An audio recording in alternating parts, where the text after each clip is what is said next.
da morte, outro caminhoneiro, traquejado no transporte, buscar uma vacada para um criador do norte. Na chegada eu pressenti que era um dia de sorte. Depois do embarque feito, só ficou um boi de corte.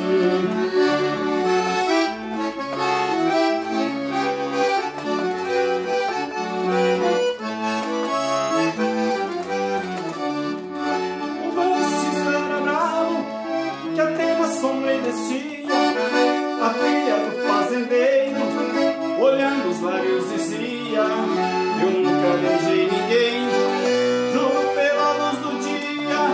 Mas quem montar nesse boi e tirar a valentia, tenha meu primeiro beijo que eu darei com alegria.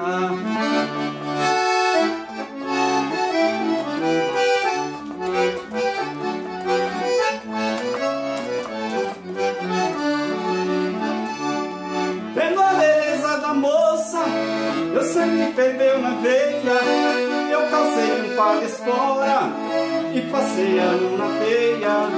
Peguei o mestiço a unha, rolei com ele na areia. Enquanto ele esperneava, fui apertando a correia. Mas quando eu sentei no lombo, foi que eu vi a coisa feia.